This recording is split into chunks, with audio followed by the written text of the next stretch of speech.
Dalam keadaan sehat ya. Sore ini saya akan membawakan sebuah eh, kuliah ya. Nanti saya share juga untuk Word-nya, jadi baca-baca. Ini jadi topik kita adalah pendekatan diagnostik ulkus peptikum, gastritis, dan dispepsia.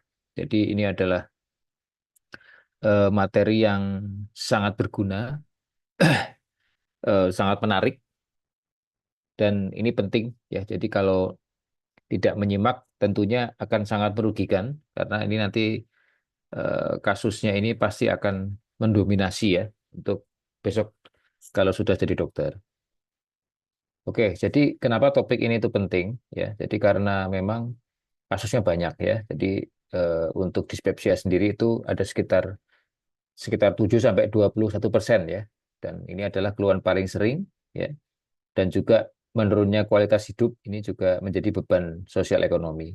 Dan juga tantangan diagnostik karena dia penyebabnya luas dan sulit ya. Jadi dari fungsional dispepsianya sampai dengan keganasan yang sifatnya nanti bisa juga akan mengancam nyawa. Jadi mohon diperhatikan dengan serius ya bahwa ini bab ini sangat penting dan tentunya akan sangat berguna ya. Karena beberapa kemarin kami juga sedang melakukan random ya untuk beberapa siswa memang kita akan evaluasi ya. Jadi mungkin ada yang sudah sangat pintar sekali, alhamdulillah. Ada juga yang masih apa namanya masih setengah-setengah ya, jadi belum belum paham dalam mengikuti nantinya koasisten ya, dokter muda dan ada juga yang saya juga ada kita sampling itu juga ada yang sama sekali tidak tahu. Nah, itu yang agak menjadi beban buat kita semua ya, karena kita di sini di FK ini tentunya memiliki target ya. Jadi target itu tuh target untuk kalian dan untuk kita. Jadi kalau kalian gagal dalam arti kata misalnya tidak lulus ataupun tidak nanti setelah di masyarakat di rumah sakit ya itu tidak baik ya, tidak cakap. Nah, itu benar-benar menjadi suatu apa ya namanya ya.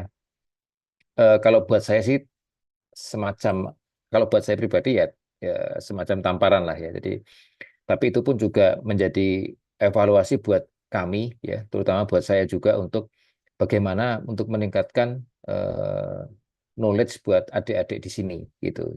Kami juga beberapa dengan eh, struktural ya, juga dengan dosen pembimbing juga terutama saya di prodi profesi ya, jadi sudah melakukan beberapa eh, ya sudah baik kita teruskan dan kita ada hal-hal yang perlu kita lanjutkan dan kita perbarui untuk sistem buat kalian ya. Jadi sehingga kalian nantinya tidak bingung ya ketika koas tuh ngapain, belajar apa. Nah, itu kita sedang berusaha untuk menyamakan persepsi itu gitu.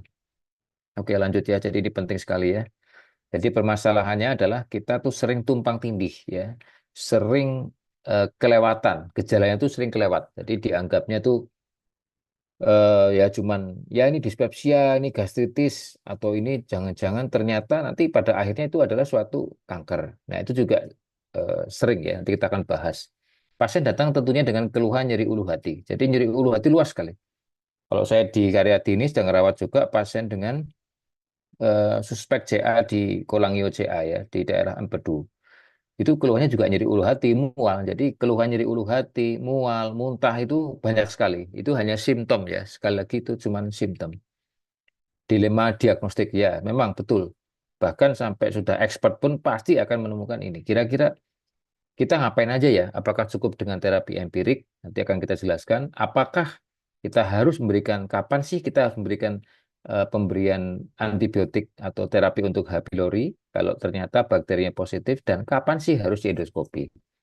Ya, mungkin dalam bahasan ini tidak semua kalian harus tahu, cuman memang saya agak sedikit mix ya, jadi tidak apa-apa lah. Sifatnya semi expert ya. Jadi keluhan nyeri ulu hati itu sekali lagi bisa dispepsia fungsional, bisa ulkus ya. Ulkus itu kayak jalan aspal dia ada lubangnya. Kemudian gastritis erosif nanti akan saya jelaskan. Tujuan pembelajaran kita kali ini adalah membedakan definisi ya, sesuai dengan judulnya tadi. Ada dispepsia, ada gastritis, dan ada ulcus pepticum. Satu itu. Yang kedua adalah memahami patofisiologi. Jadi patofisiologi itu eh, apa sih penyebabnya? Misalnya kerusakan dari lapisan di lambung atau mukus gastronya kita, lambung dan usus. Lapisannya, mukosanya itu ternyata ada peran dari Helicobacter pylori dan obat-obatan pengurangan nyeri atau OAINS. Dua. Yang ketiga, kita harus memahami protap atau alur diagnostik. Ini penting ya. Sekarang sudah mudah ya, sudah ada internet dan apapun bisa di-download ya. Kalian tinggal klik kata kuncinya apa, keluar. Kalian mau diare kronik, klik nanti keluar PEGI, tata cara diare kronik. Mau klik diabetes, sudah ada nanti di Perkeni. Itu semua gratis. Di internet tinggal ketik kata kunci, nanti bisa download buku-bukunya. Sangat mudah sekarang. Kemudian yang keempat ya, nah ini tanda bahaya, ini penting ya, terutama buat dokter umum nantinya kalian harus tahu namanya alarm simptom. Apa sih alarm simptom? Nah, terus kalau kita udah tahu, kita ngapain? Nah, itu juga penting.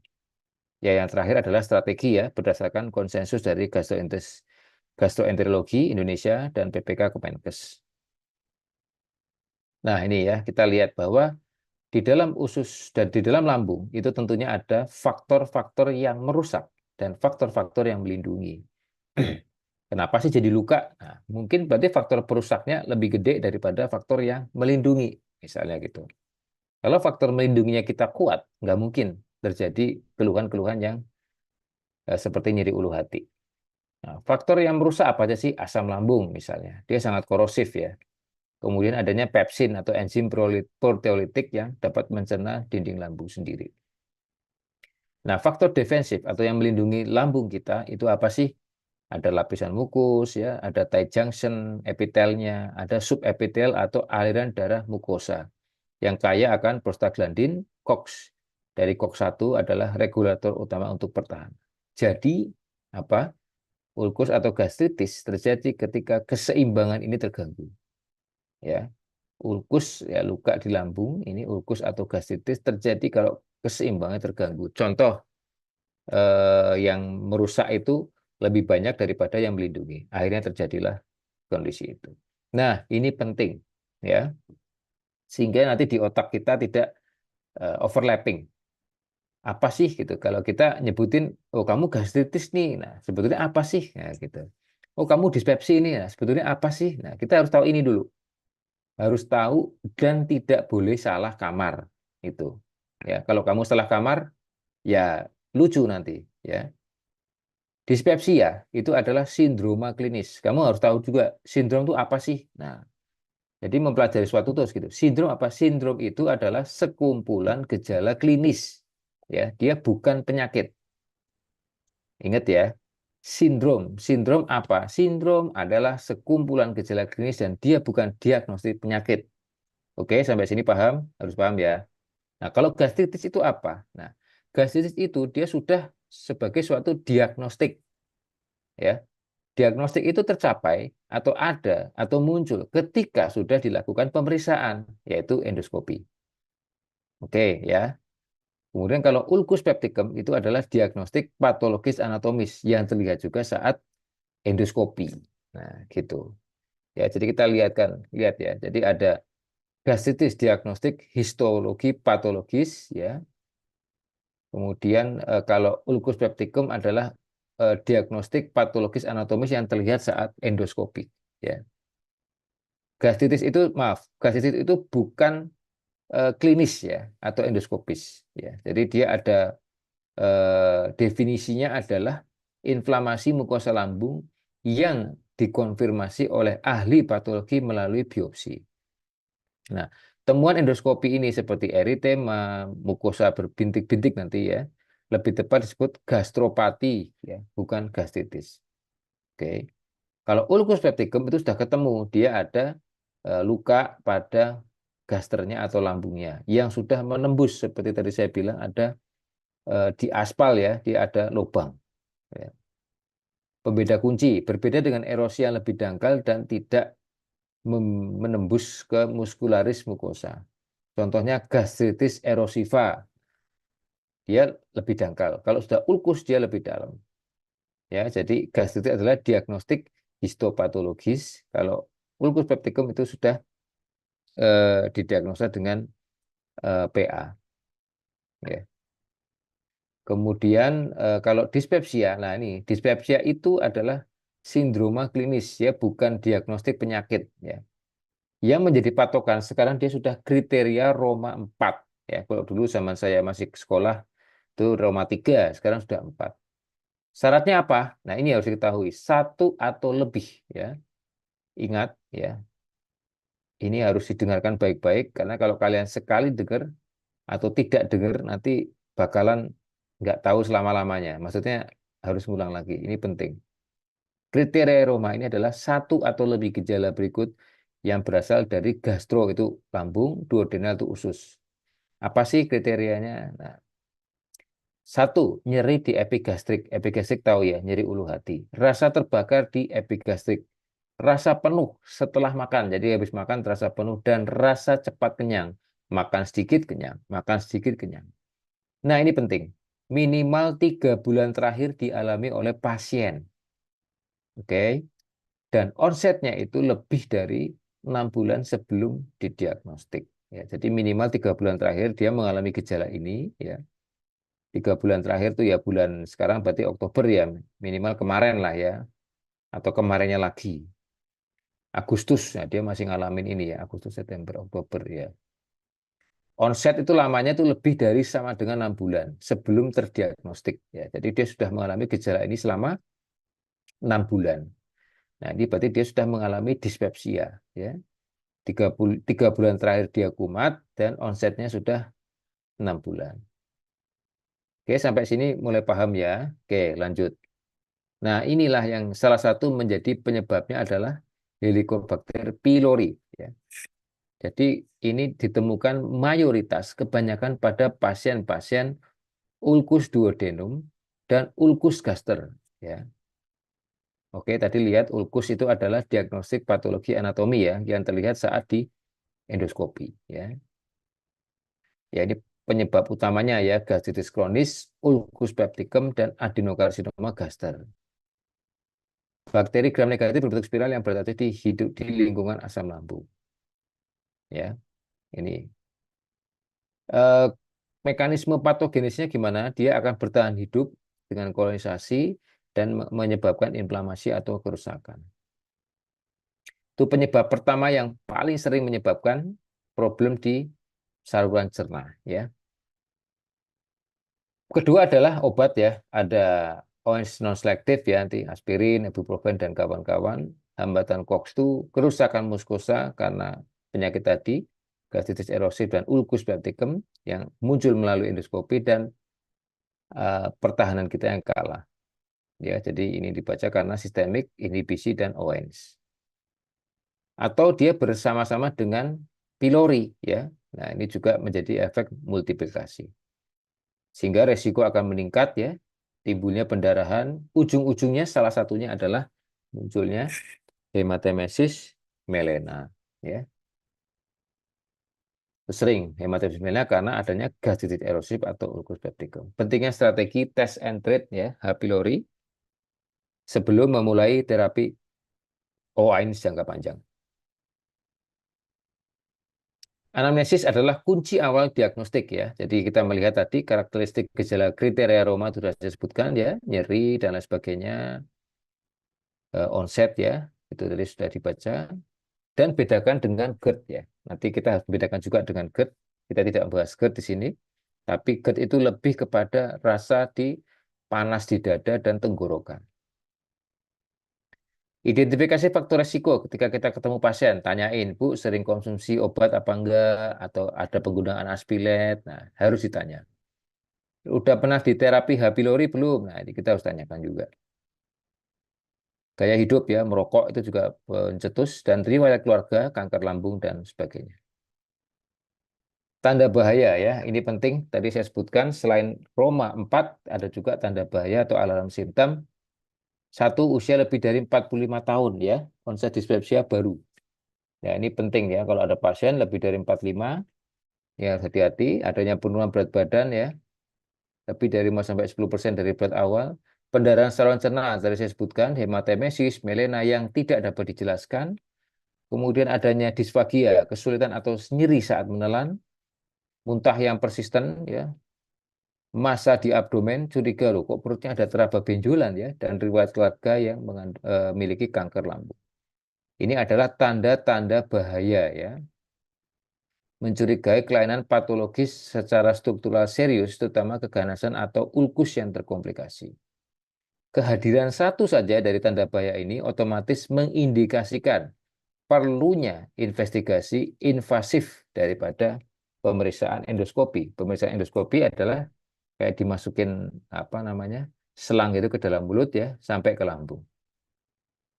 Pemeriksaan fisik ya tadi anamnesis, selanjutnya kita adalah pemeriksaan fisik ya, tensi ya, konjungtiva, abdomen, limfadenopati kita lihat ya. Mencari tanda komplikasi ya, perlu juga untuk rectal touche ya. Wajib untuk mengevaluasi melena ya atau BAB hitam pada sarung tangan untuk mengkonfirmasi pendarahan saluran cerna.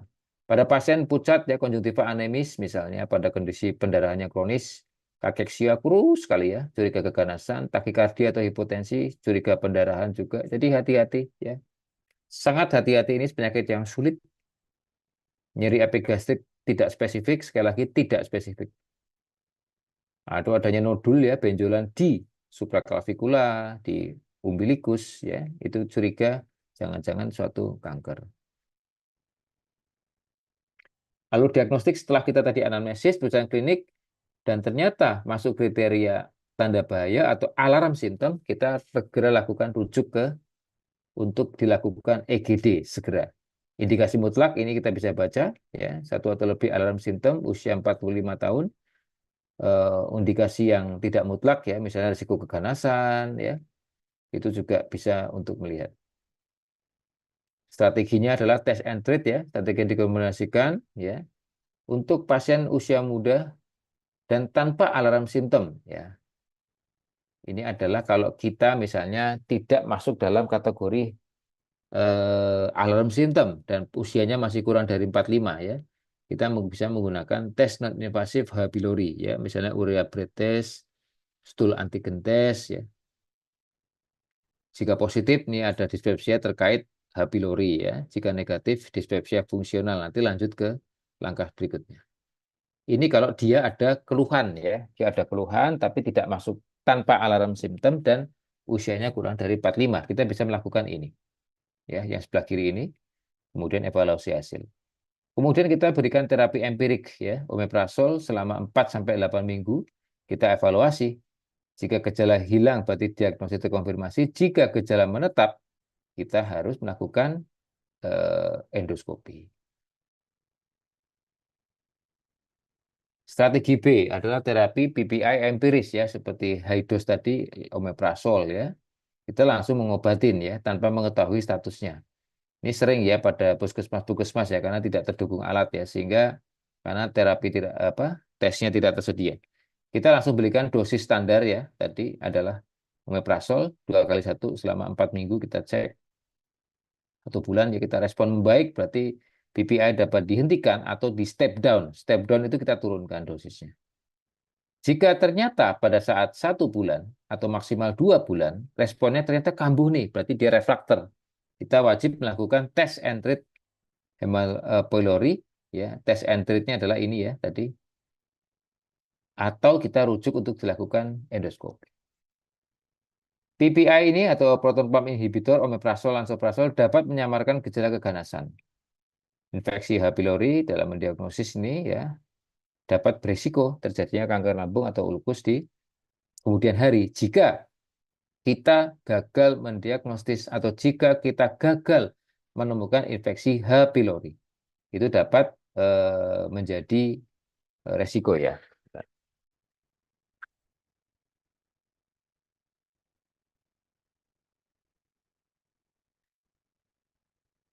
Ya. Kemudian ini sudah ketergantungan PPI juga ini bisa berisiko.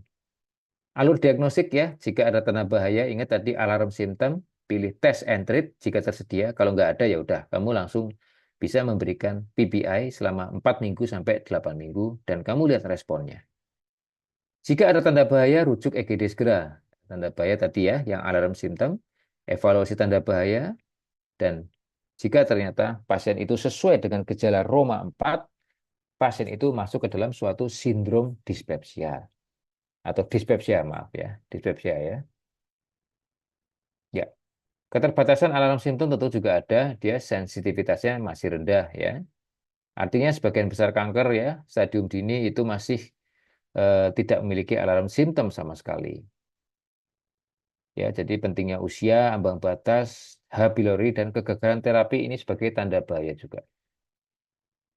Tadi sebutkan tes diagnostik H. pylori ya, urea breath test, ya, stool antigen test, ya, atau tes serologi antibodi IgG. Pemeriksaan laboratorium darah ya pendukung ya, kita bisa periksa anemianya, apakah dia ada biomarker ya, misalnya pepsinogen, kita bisa cek. Nah, ini adalah EGD ya, alatnya seperti gambar yang kartun di sebelah ini ya. Jadi dimasukin selang ya, dimasukin ke dalam usus. EGD itu dua hal ya, visualisasi makroskopik dan pengambilan sampel. Jadi bisa kita ambil sampel untuk kita lakukan PA. Indikasi ini penting ya, adanya satu atau lebih alarm simptom, usia, kegagalan terapi, dispepsia yang refraktor atau yang dispepsia dia diobatin tetap masih aja atau bertambah parah. Nah ini juga, ini harus kita lihat. Untuk diagnostik ya, gastritis, ulkus, atau keganasan bisa kita lihat dari EGD. Dan untuk deteksi H. pylori.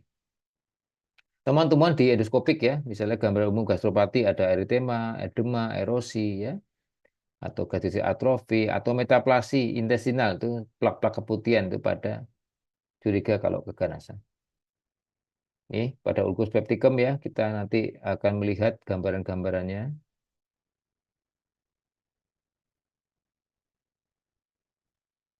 Ya, ini juga pada keganasan tentunya gambarannya sangat-sangat tidak teratur ya. Nanti bisa di protokol biopsi ini adalah biopsi ya. Ini enggak, ini sebagai pengetahuan saja, tidak usah dihafalkan karena ini bukan ranah kalian ya. Jadi nanti di biopsi kita ambil 6 sampai 8 sampel dan untuk evaluasi ya gastritis atau staging pada resiko kanker. Ada syaratnya sampel biopsi ini, tapi tidak sebatas tahu saja. Ya, ini juga adanya suatu diagnostik histopatologi tadi ya, gastritis dan lesi prakanker. Ini dari hasil PA ya. Ini tidak usah diapalin, bukan ini. Ya, ini jalan menuju kanker lambung ya. Ini ada penyakit-penyakitnya ya cukup tahu aja ya, tidak apa-apa. Ya, ini diagnostik definitif dispepsia fungsional ya. Ada diagnostik eksklusinya ya. Subtipe ini ada postprandial distress syndrome atau epigastric pain syndrome. Diagnostik banding utama pada dispepsia tadi ya, apa GERD masih mungkin, penyakit biliar. Nah, ini juga nih pada nyeri kolik kuadran kanan atas ini sering sekali ya, dipicu makanan berlemak. Keganasan lambung. Nah, ini hati-hati ya. Kemudian ada pankreatitis kronik. Ini juga sama-sama nyeri epigastrium semua. Jadi memang harus hati-hati ya. Ternyata banyak sekali ya penyebabnya gitu. Ini kalau ternyata nanti ada hasilnya H. pylorinya positif ya. Jadi kita akan memberikan terapi lini pertama dan lini kedua jika pasien itu tidak ada obat-obatannya. Ya, misalnya lini pertama nggak tersedia bismut. Nah, kita bisa menggunakan lini kedua ya dengan levo, dengan PPI, amoxicillin. Ini adalah obat-obat tambahan ya untuk menekan asam lambung ya. Bisa menggunakan PPI dan antagonis reseptor H2. Ya, jadi kesimpulannya adalah adanya apa? Pembedanya adalah konsepnya ini adalah kuncinya penting ya bahwa dispepsia itu adalah sindroma klinis ya gejalanya. Gastritis adalah diagnostik histopatologi atau peradangan. Kalau ulkus peptikum itu sudah diagnostik anatomi dan makroskopis. Dia sudah menembus ke dalam mukosa muskularisnya. Alur triase berbasis alarm simptom ya, pasien dengan satu tanda bahaya termasuk tadi ya. Jika lebih dari sama dengan 45 tahun ya, ada keluhan, nah itu kita perlu bisa melakukan EGD. Strategi test and treat untuk pasien muda ya. Jika pasien ini ternyata usianya kurang dari 45 dan tidak ada tanda bahaya, kita bisa melakukan test and treat ya. Tapi kalau nggak ada test and treatnya gimana? Ya sudah, kita bisa memberikan PPI aja ya, 4 sampai 8 minggu. Kalau ada indikasi untuk dilakukan EGD, nah apa aja tadi indikasinya ya, ada indikasi mutlak ya, misalnya dan ada alarm simptomnya, kita bisa melakukan EGD. Nanti kita lakukan biopsi ya, dan keluarlah hasilnya itu. Kalau terapinya gagal gimana nih? Jadi kayak gagal berarti udah kita terapi tapi pasiennya masih sakit terus ya. Nah, itu berarti bahaya tuh kalau kamu jadi dokter umum ya udah langsung dirujuk ya. Jangan kamu obati sendiri nanti bisa bahaya juga. Namanya dispepsia refractor ya. Ini adalah alarm simptom yang penting untuk eh, investigasi terhadap kapan kita lakukan endoskopi gitu.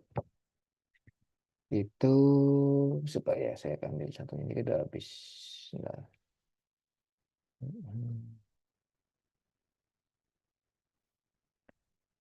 ya, oke.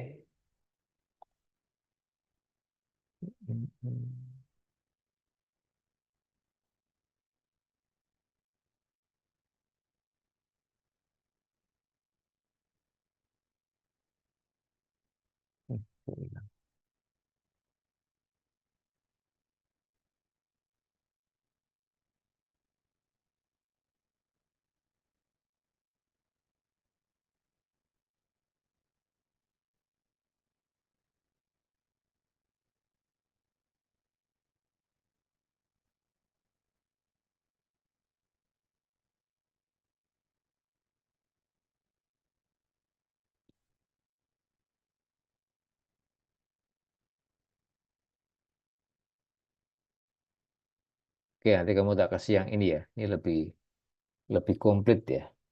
Ini ada 60 halaman dua kalinya. Jadi saya review sekali lagi ya. Tadi ini sudah ya. Eh, nanti saya kasih ini apa wordnya juga. Ini tadi ya saya review sekali lagi. Saya masih ada waktu ya. Jadi dispepsia fungsional itu tidak ada kelainan struktural yang terdeteksi ya.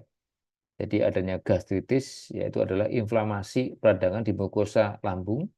Ulcus pepticum adalah luka yang menembus ke muskularis ya, muskulus, mukosa lapisan dan adanya keganasan ya. Dispepsia itu adalah sindrom ya, ada gejala-gejalanya. Ini kita lihat ya. Nyeri epigastrium, nyeri terbakar. Ini saya ulangi ya. Dan rasa penuh tadi sudah. Oke. Ini pentingnya kita mendiagnosis karena sering terjadi tumpang tindih gejala dengan banyak sekali penyakit-penyakit yang mirip dengan gejala ini. Banyak sekali. Penyakit kanker kita sering mirip sekali. Hampir banyak sekali. CA kolon, kemudian gastritis. Jadi sekali lagi untuk lulusan dari Wahid Hasim ya,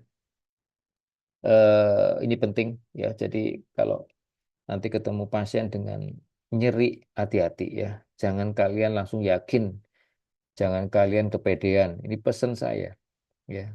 Dulu saya pernah marahin residen. Jadi saya dulu juga ngajar residen. Jadi gara-garanya pasien nyeri hebat ya, dikasih anti nyeri misalnya gitu. Ya dia sembuh, tapi ternyata apa? Perforasi. Perforasi itu bocor ususnya. Jadi hati-hati ya. Kita harus tepat sekali. Penting ya. Jadi kita lihat, oh pasiennya berkurang ya, kamu kasih anti nyeri ya pasti berkurang. Tapi kamu harus lihat kira-kira arahnya kemana nih ya. Apakah dia sudah nih beresiko perforasi nih ya. Perforasi pendarahan ini bahaya sekali. Pasien langsung mati, meninggalin langsung. Langsung meninggal udah. Nggak nunggu besok ya. Kalau dia perforasinya luas, pendarahan luas, HB drop, HB-nya di bawah 5 6 langsung bablas ini. Ya, jadi hati-hati. Ya, tadi saya ulang adanya EGD, efektivitas biaya. Jadi ya sekali lagi alur diagnosis yang tepat ya. Dispepsia itu sindrom ya. Kapan pemberian terapi empirik ya tadi terapi empirik setelah terapi empirik adalah terapi untuk H. pylori. Kemudian peran tanda bahaya atau alarm simptom yang tadi ya lebih dari 45 tahun ya, dan adanya tanda yang lain. Nanti ini saya kasih, sudah saya buatkan. Tadi sudah saya jelaskan ya, faktor agresif dan faktor pelindungnya apa saja, nanti bisa dibaca. Ini adalah diagnosis apa, patofisiologinya, kenapa dia bisa pertahanan kita tubuh. Ini ya, ada dispepsia apa, dia ada kumpulan gejala. Gastritis adalah inflamasi peradangan yang hanya dapat dikonfirmasi melalui biopsi.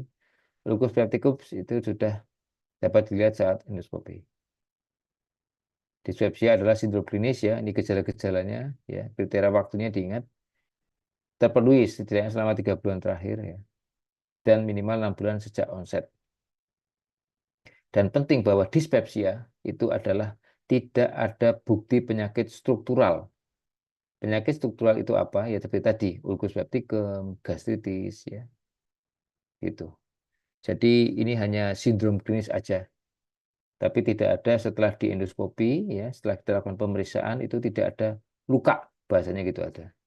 Lambungnya Dokter, tidak ada maaf luka. dok, Ya, PPT-nya belum keganti ya dok? serius deh. Sorry, sorry, Iya sorry, dok, sorry, sorry. Loh, loh, loh. Dari tadi belum ganti. iya dok, mohon maaf dok. Loh, saya. Oh, alah. Maaf, maaf, maaf, maaf.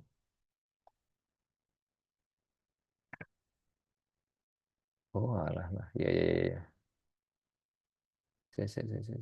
Oh, alah. Nah, ini udah ya? Sudah dokter. Oh, alah. Sorry. Berarti tadi belum kelihatan ya kalian ya. Ya, ini ya, dikit ya. Tentang ada dispepsi fungsional. Ini udah ya? Sudah dok. Ya, ya, Belajarnya makasih. dokter. Ya, ya. Tak ulang dikit ya. Jadi ini soalnya penting banget buat apa pola pikir kalian. Jadi jangan sampai salah gitu loh. Dispepsi fungsional itu ingat ya, dibaca nih. Tidak ada kelainan struktural yang terdeteksi. Ini nggak ada kelainan di sini nggak ada. Ya, jadi nggak ada luka, nggak ada radang di lambungnya itu nggak ada. Bersih. Ini dispepsi fungsional. Ya, sekali lagi, dispepsi bukan penyakit ya. Dia adalah sindrom atau sekumpulan gejala. Gejalanya apa ya ini? Nanti dibaca ya. Nyeri epigastrik, di ulu hati, rasa penuh dan sebagainya. Dibaca sendiri. Ingat, dia tidak ditemukan kelainan organik. Ya, nanti teman-teman koas besok kalau ketemu, misalnya temanmu dari fakultas lain ya, universitas lain, dia, kalau dia nggak tahu diajari. Mungkin susah nih kan. Ya, gastritis dia ada inflamasi peradangan kecil-kecil nih di sini.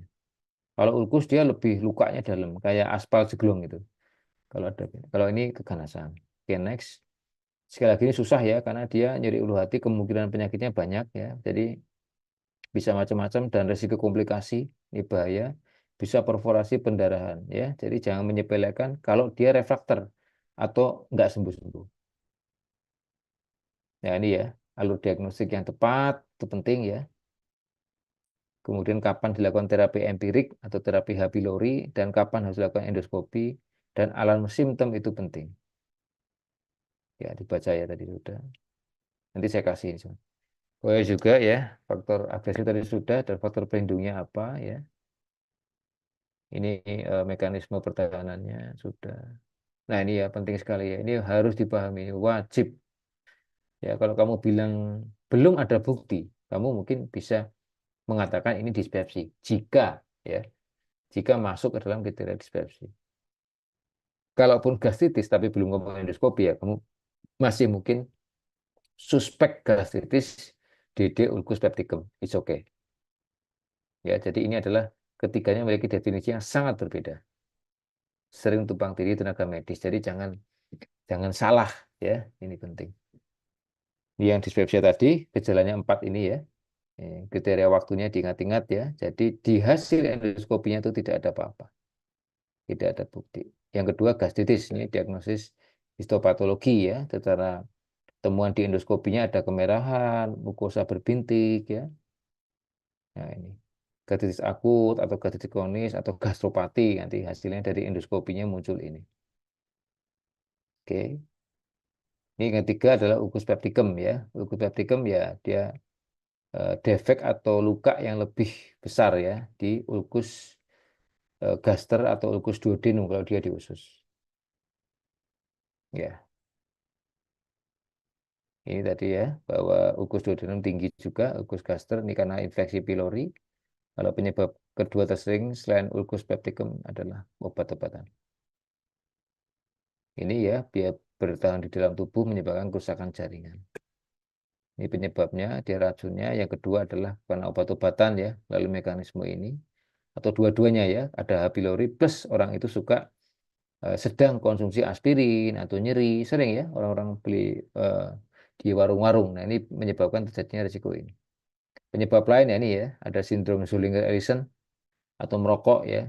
Mudah-mudahan di sini nggak ada yang merokok. Ya. Oke. Ini sorry, apa slide-nya warnanya seperti ini ya, bukan karena gimana-gimana. Ya, ini warna-warni. Ini kan identik dengan apa LGBT gitu ya, bukan karena ini warnanya ini karena identik. Jadi kita juga ini ya menentang ya adanya LGBT. Ini stres fisiologis yang berat itu juga bisa menyebabkan ini ya, stres ulcer ya, kemudian critically ill dan sebagainya. Nanti saya kasih ini semua file-file Word-nya juga ada.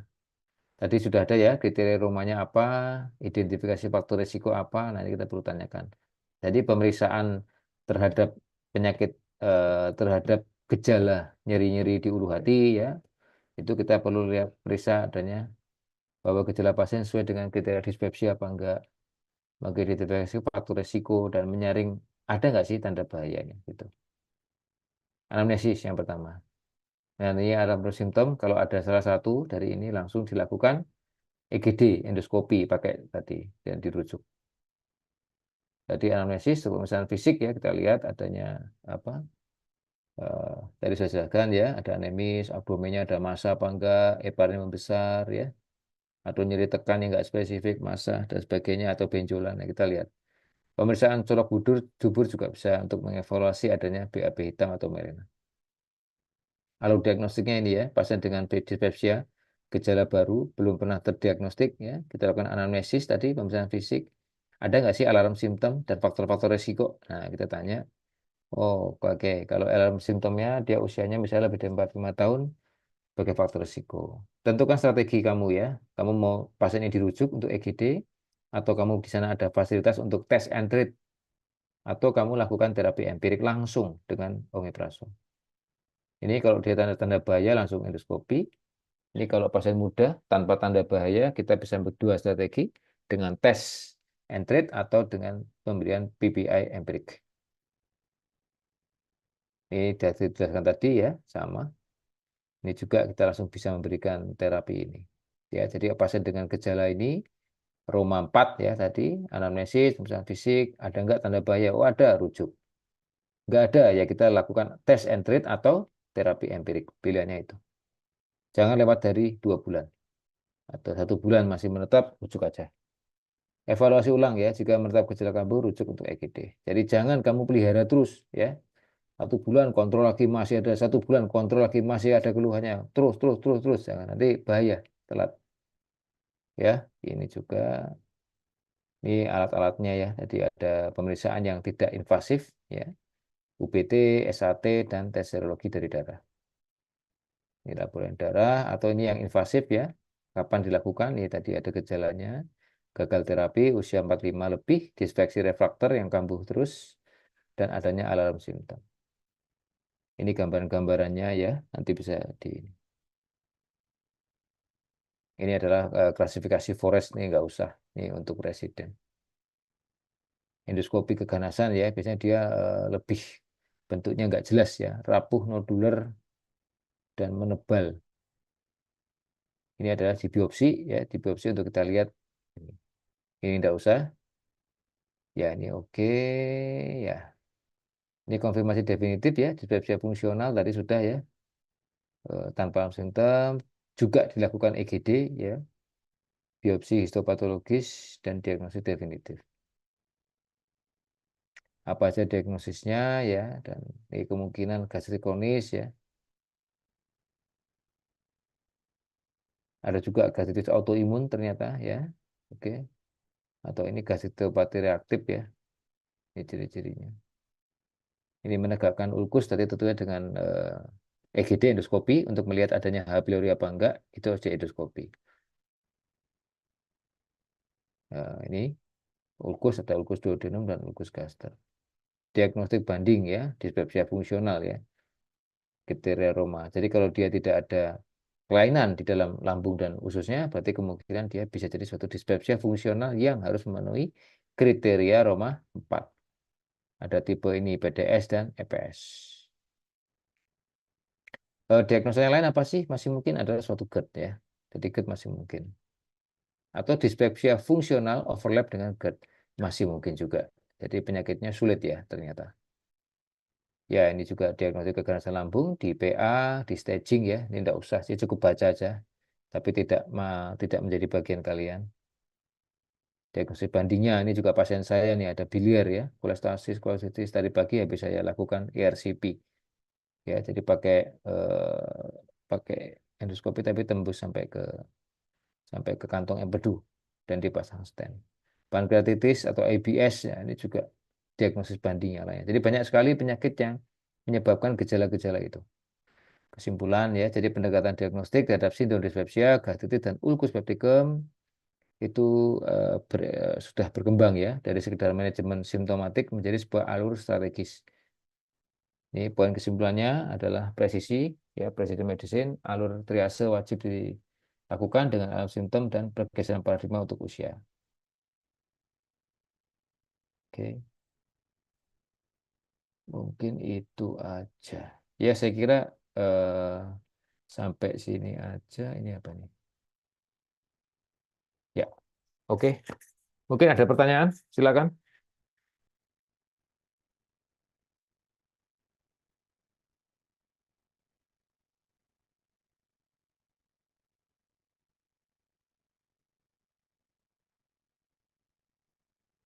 Gimana? Ada yang mau tanya?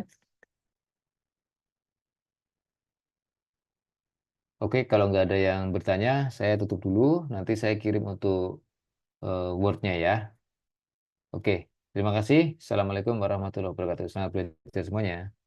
Waalaikumsalam. Waalaikumsalam warahmatullahi Terima kasih dokter. wabarakatuh. Terima kasih Terima banyak, kasih, dokter. Assalamualaikum warahmatullahi wabarakatuh. Terima kasih banyak.